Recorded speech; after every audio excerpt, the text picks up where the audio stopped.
Continuing when things go wrong, let's talk about malfunctions. Now, what I'm going to do is teach you to be a thinker first. I'm not teaching you just to be a shooter and go by some doctrine that says only do immediate action, only do remedial action. Now, carbines are pretty straightforward, and generally you're going to find yourself most of the time tap rack banging, which is what we're going to go into right now. Then we'll go into some double feed clearances, which is more of a remedial action option, and then we're going to talk about a worst case scenario. So, tap rack bang. How you set it up is I'm going to insert this mag, send the bolt home, then I'm going to eject the magazine. Now what this is simulating is that I just did a tack reload, let's say. This is something that I see on the range a lot with shooters, is when they conduct a tack reload, they'll switch, they'll have that high beer can grip or something else will happen, and the magazine won't firmly seat. So what'll take place is they'll fire a shot, they'll get a click, and then they'll have to go into that immediate action drill. So let's go ahead and try that. I'm going to go hot here.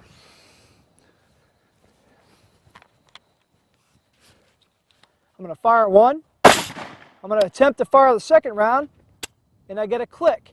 At that point, the click is my identification. I can go right from the click to a firm seat, power stroke, and continue to fire. So that's the tap rack bang immediate action option. Now, for all the other options, I go with trigger condition. Now, you just saw the click trigger condition. Let's talk about a mushy trigger condition. If you have a failure to extract, a double feed, a stovepipe, or a bolt override, well, what do you get? You get a mushy trigger. It doesn't click, it doesn't do anything, but just mush to the rear. So that to me is an indication to check the chamber. So let's go ahead and set up a double feed malfunction. What I'm going to do for that is I'm going to insert the magazine with the bolt lock to the rear.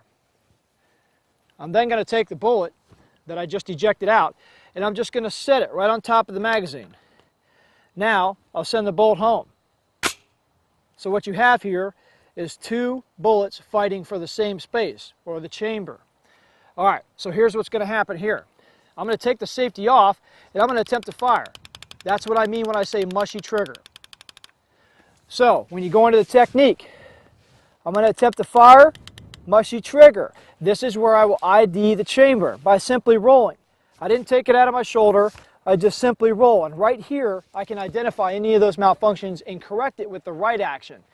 A lot of people will say, no matter what, tap, rack, bang.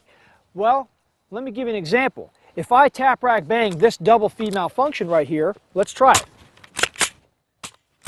Okay, typically they'll say tap, rack 3 times. Let's do it 3 times. Well, all I did is pound the double feed in there harder.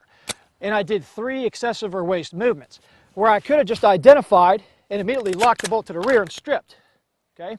Now I just deleted 4 steps in the manual of arms by just simply identifying the malfunction. Next, I will rack, rack, rack, okay? And then I'll insert a fresh source, or if this is the only source I have, whether maybe I'm a law enforcement guy and I only grab 1 magazine or something, I would reinsert that, power stroke, and attempt to fire. Okay? So, let's set that up again. Take my magazine, insert it in a locked chamber, take my bullet, set it on top, send it home. So here it is. I'm going to go by the numbers. I'm going to give you a little ditty. I'm going to attempt to fire. Mushy trigger. Here's where the ditty starts. ID, lock, strip, rack, rack, rack, reinsert, rack, fire. Okay? Now I'm going to do it at full speed to show you full efficiency and still how long it can take to clear this.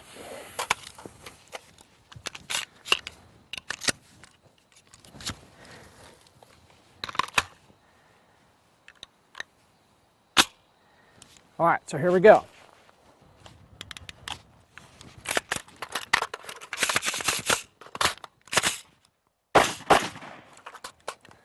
So, that is your double feed malfunction.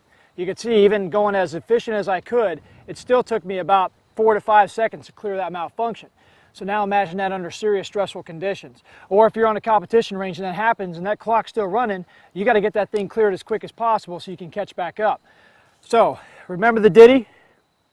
ID, that's the most important key factor. I don't care what you do after that, just make sure you ID first.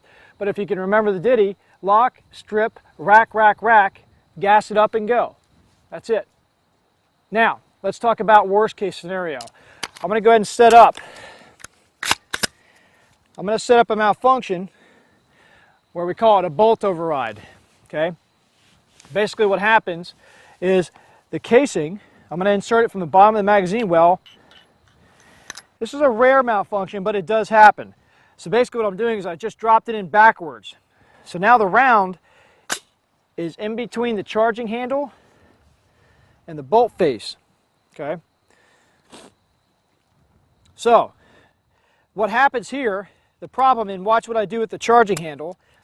So you can see here what's happening is the casing is moving with the bolt carrier group as I pull the charging handle to the rear. So how do I get this out? Now, if I was to insert that magazine and this happened, and I've seen this happen from different instances, whether it was an ammo or extraction problem, I've actually seen rounds eject back and hit a wall and go back in and flip upside down and do this. So it is kind of a catastrophic malfunction. So I want to make sure that I'm doing this correctly. Again, the ID process comes into play because right here I can see that piece of brass just by tilting it. So as soon as I see this, I know that even trying to lock it to the rear ain't going to happen because I can't get it to go to the rear. Okay? Now, if I do that, I've got a bolt override and a double feed. This is why it's very important to ID this. So what I can do here is strip the magazine out, get it out of the way. Now what I can do is one of two things. If you have the finger strength, which I guarantee under stress you will, you could either grab the bolt face with your fingertip here and pull back on it, or you can reach up inside. So I'll do it with the finger first, okay? Both of those rounds just fell out. That's how easy the bolt override comes out. But you'll sit there for 10 minutes if you don't know this technique.